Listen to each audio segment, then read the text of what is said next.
Hi, you found the Divine Great Goddess. And tonight, my format's going to be a little bit different. We're in eclipse season, so change is here. And we're going to talk a little bit about the eclipse in a little bit. But first, I want to tell you that I've been getting a lot of guidance to start new channels. I'm probably going to do at least 2 different channels. And I'm not going to share right now. I thought I was going to be starting this tonight with this eclipse, but I got actual guidance this afternoon to wait. That it's not quite time yet for me to start the new format. So I'm not going to go into that a whole lot. This video, I'm going to talk about the astrology for this week, which is huge. There's so much going on. There's been so much going on for a couple weeks now. And if you're sensitive at all, I know that you've been experiencing a lot. I've been going through a heck of a lot.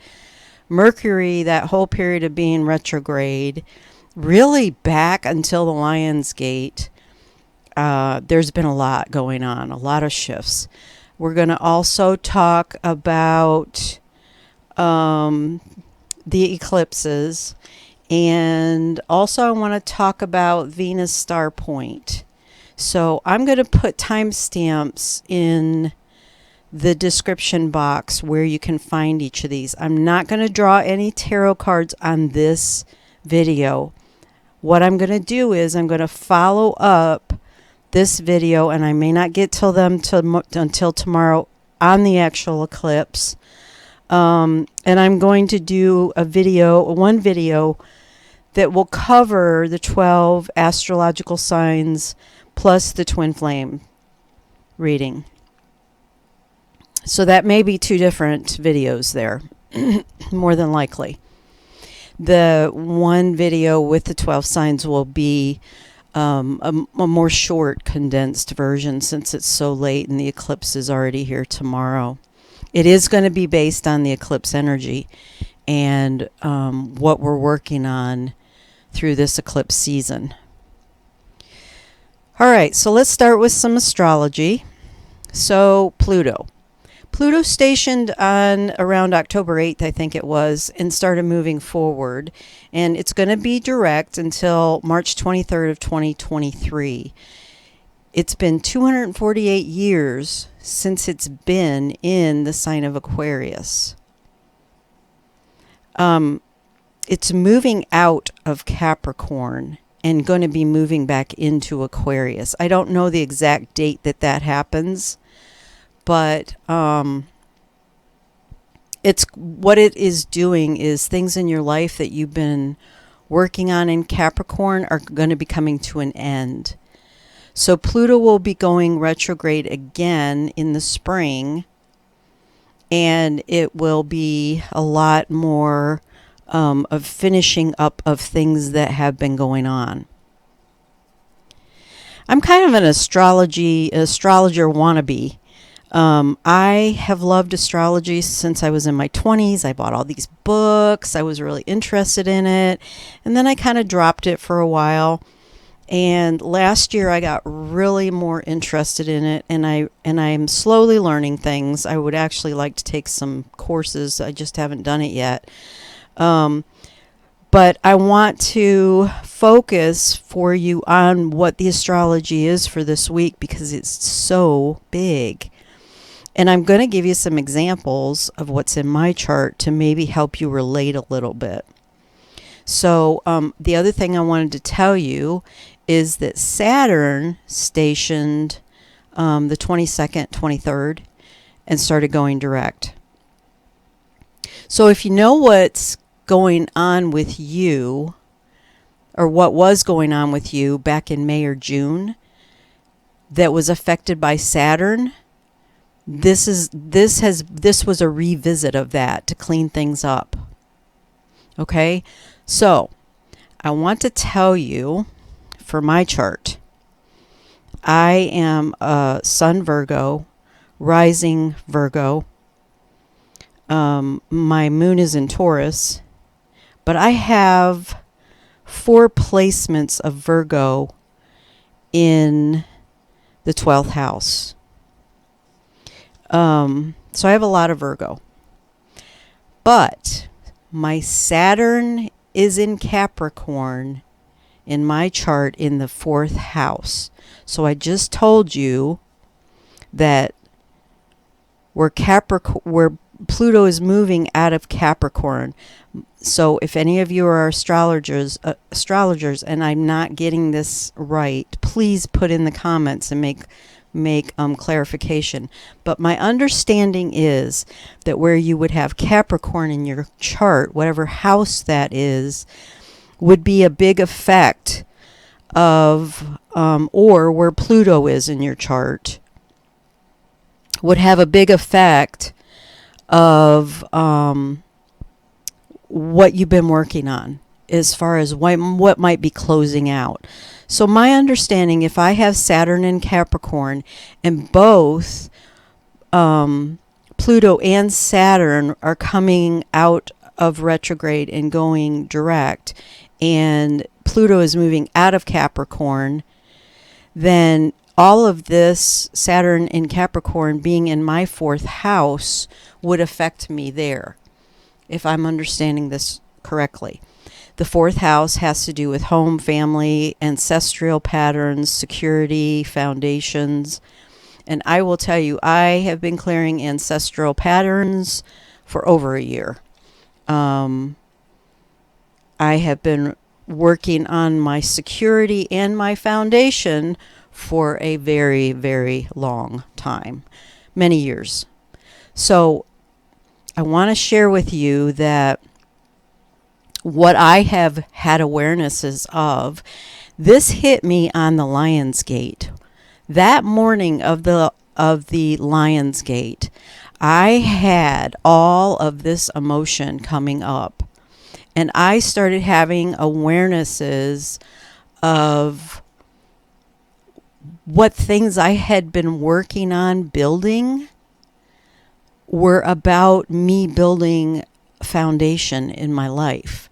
So I'm going to give you a specific thing that I had an awareness of. Some of you know I moved in June. And when I moved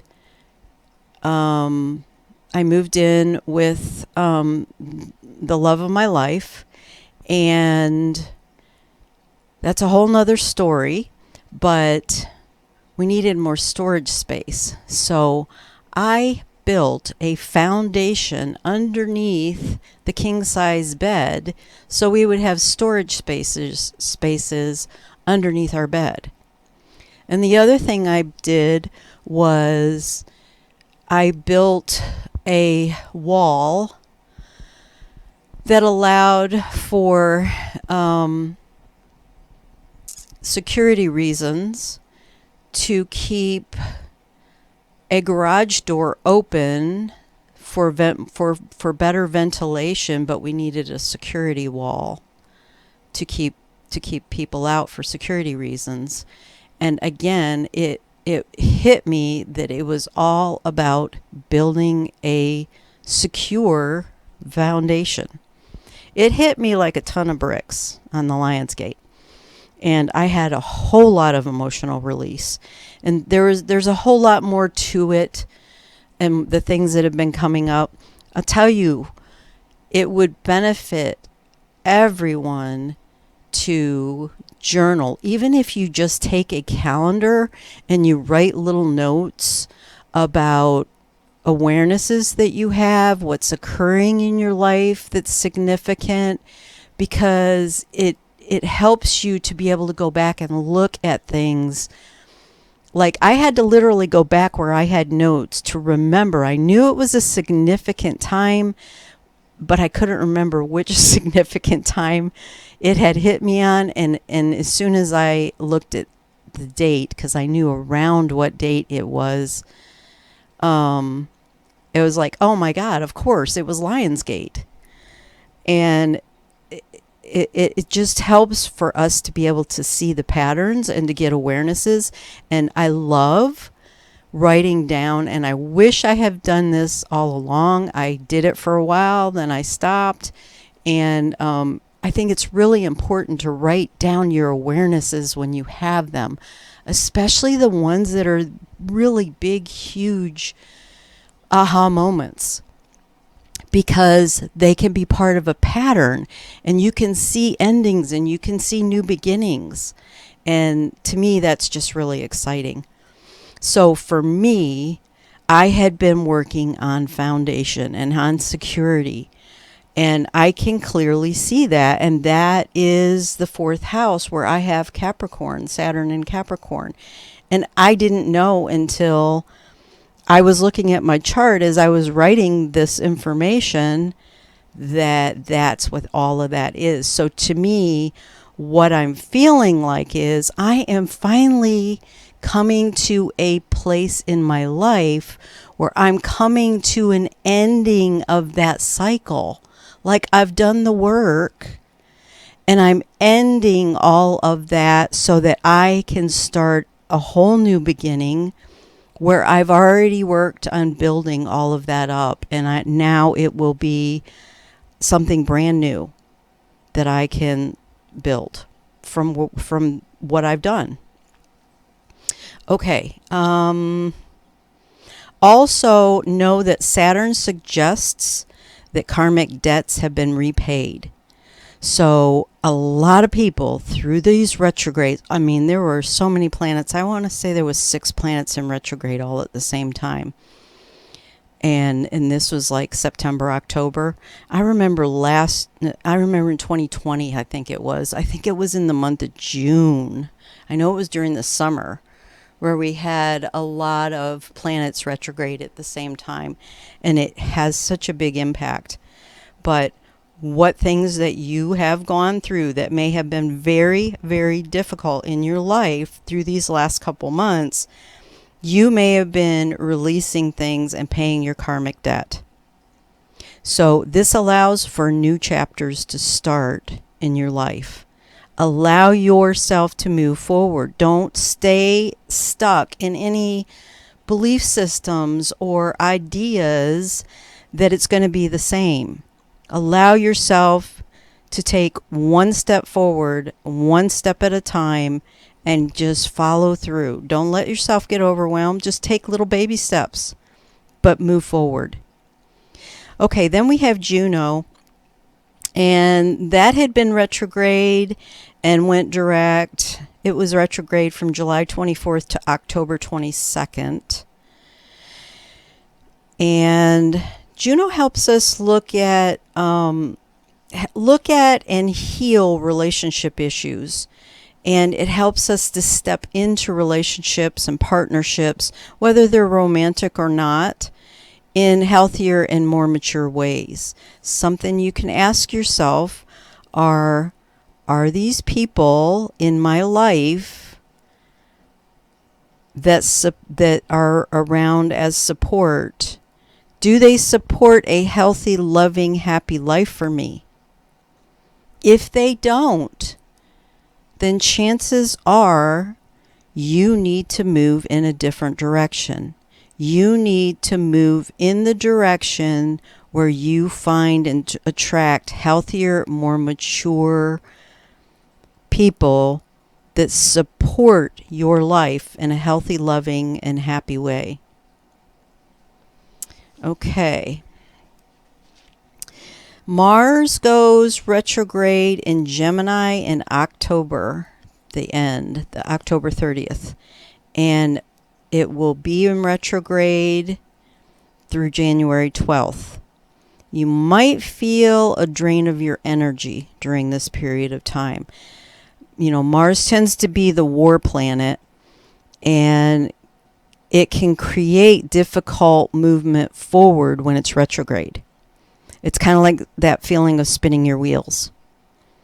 So as you process through these energies this week of the eclipse, moving towards the lunar eclipse of the 8th, and we'll talk more about that in a minute, keep in mind there may be some energies that might be a little difficult to move forward, but most conflict is going to be temporary because it is in retrograde, not movement forward.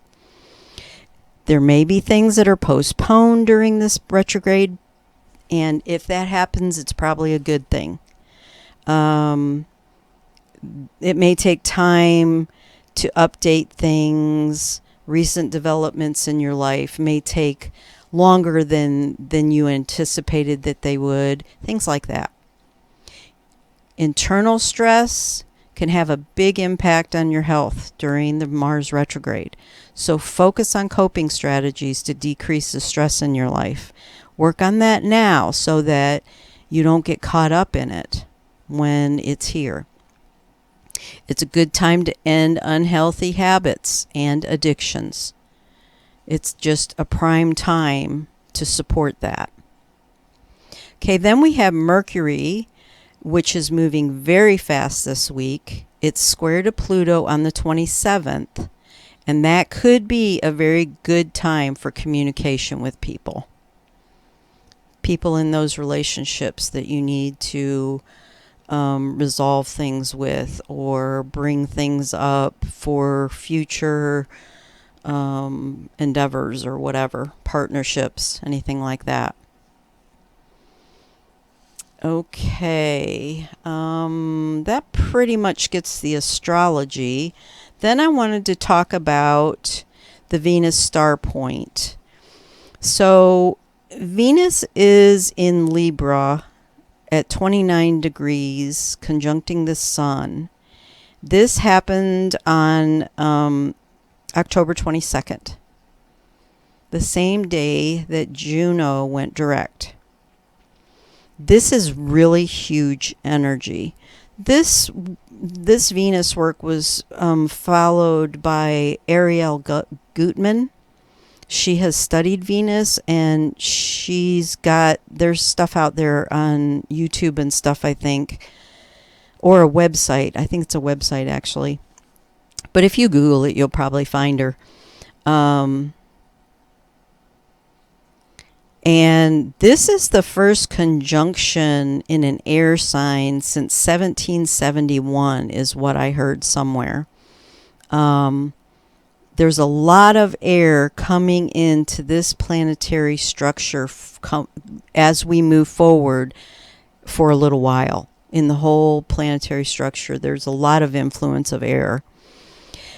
When Venus goes into a zodiac sign, it has an impact over an entire century. So, like, it moves through the zodiac signs very, very slowly, and it has like 150-year impact. Like, I believe it's when it goes into Libra here, it's going to impact for like 100 years, like a century.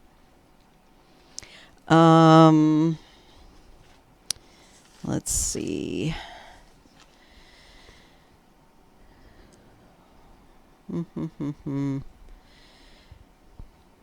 I believe they said because Venus is 18 degrees in Libra. No, it's 29 degrees. Something about 18 degrees in your chart. If you have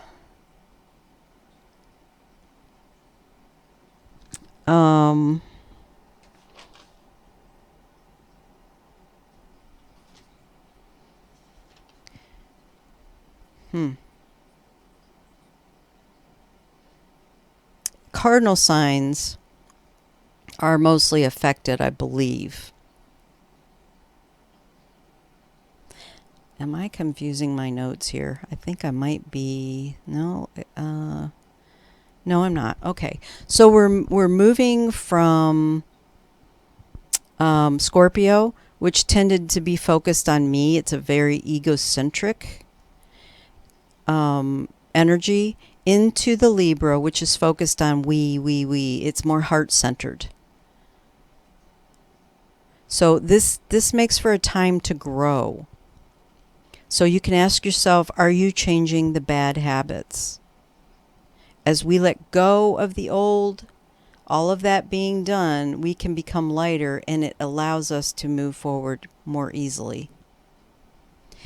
And then I do have a note that Venus trines Juno on the 29th, and this may be a good time to get partnership offers of some sort. So for my chart, my Venus is in Libra, and it's in the first house. So I'm thinking that this is going to impact me a lot because the star point is Venus in Libra, and that is what's in my chart in the first house. And what is the first house? It's about self-revealing insights. It's the house of self. It's about appearance, ego, drive, self-image, personal views, new beginnings. And Venus is considered the sacred feminine planet.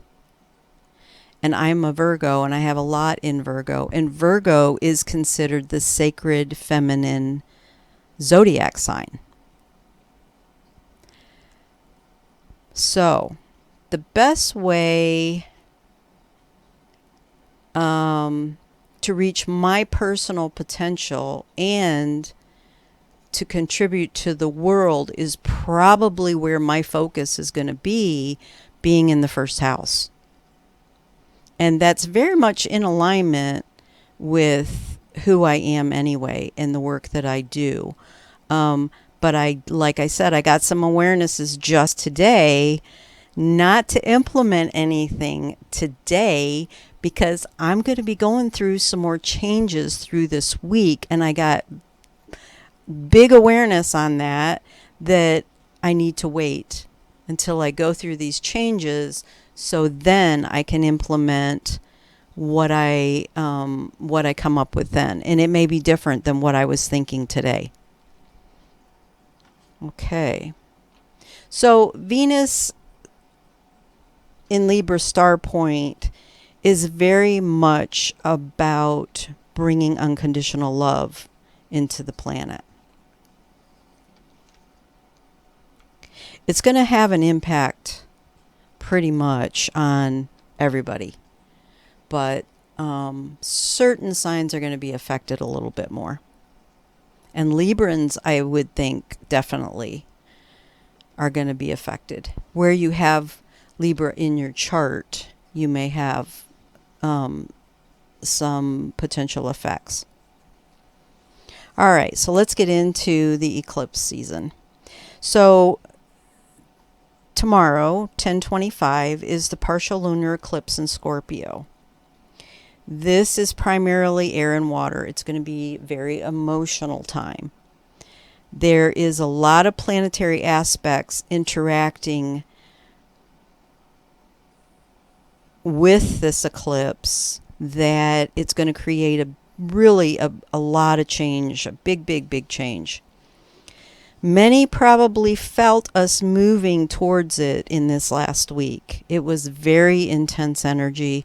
You may have had some chaos. You may have had some incidences happen, some things occurring that aren't your everyday thing, that was part of this energy and part of the build-up to the eclipse. So pay attention. Pay attention to how it made you feel, how it makes you feel going forward, what your awarenesses that are arising. And this will give you very big clues on what it is that you need to release to end all of these cycles, to start a new beginning, a new cycle moving forward. There is going to be a hammer of Thor tomorrow on the day of the eclipse. It's Eris-Pluto square. And this can bring up some anger issues. It can bring up issues about control or feeling controlled. So be aware of that.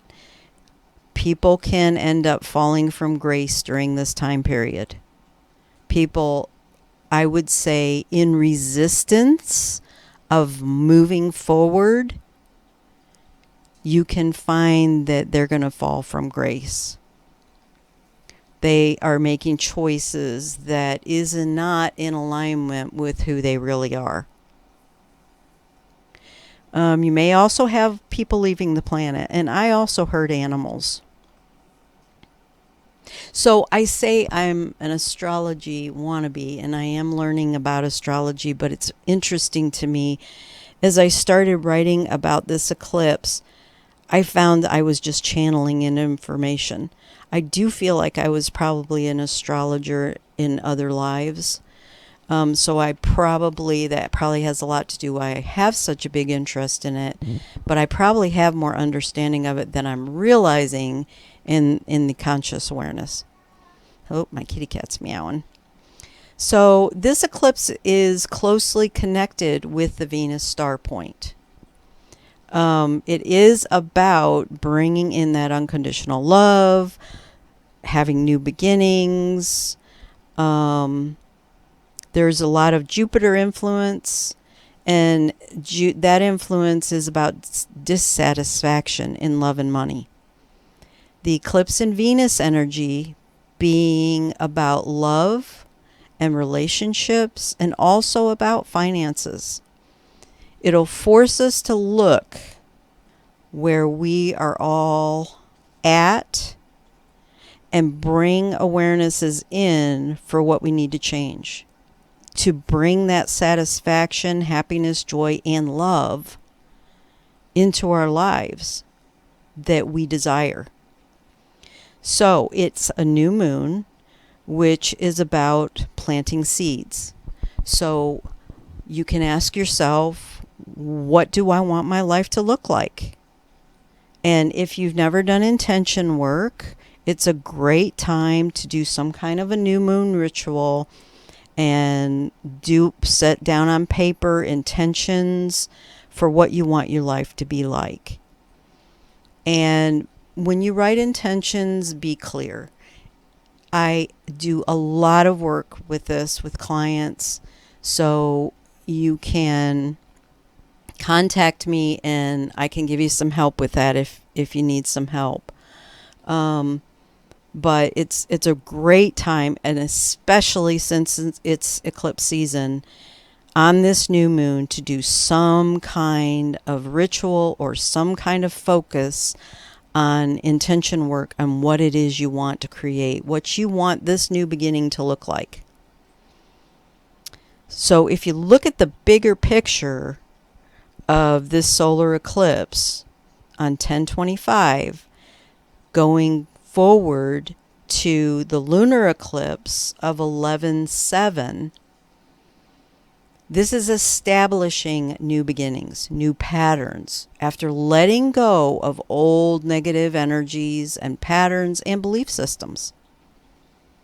It can be a renewal, a rebirth, a transformation, new beginning. It can bring in balance, not only individually, because we all need to have balance within us individually, but it can also bring in balance within relationships and partnerships. That's what it's going to do. Where there's been long-standing imbalance, it will bring in balance. This eclipse season lasts up to 6 months until the new eclipse season, which is in the spring. So from the solar eclipse to the lunar eclipse, that period of time is when you want to really look at your life, look at what you're letting go of, look at what you want to create, revisit it and revise it as you need to as your awarenesses come up and you realize, oh, I thought this is what I want, but maybe I need to adjust it just a little bit, and that's really what I want. That kind of thing. You may also tap into your creativity through this eclipse cycle. There is a very fated involvement with this eclipse. If you continue down a wrong path, that you're not fated for, and there's a fated path and you're heading down some other path because you're resisting going down the path that you're fated for, you're likely going to have some kind of a crisis to bring you to a reevaluation of your life. So be honest with yourself. Where in your life is there imbalance? Where in your life do you need to make changes? Where are you resisting that change? What is it you're resisting and why? Work on releasing the reasons that you have resistance to this change. Make the changes, or you're going to be forced to make the changes because it is fate weighted, fate involved. Okay, that about does it. I am going to put timestamps for you, which I told you that in the beginning. And then, like I said, I'm going to try and get this up tonight, and then I may not get to the astrological reading, tarot readings until tomorrow, but I'm going to do one reading with all signs, and then I'll probably do a separate one for twin flames. And then when I get ready, when I'm getting the guidance to start the new format and start the new channels, I'll let you know on that. Alrighty. I wish you well during this season. It's been such intense energy, and it's only going to be more intense during this this fall season to help us all wake up and get more balanced and be where we need to be. So many blessings.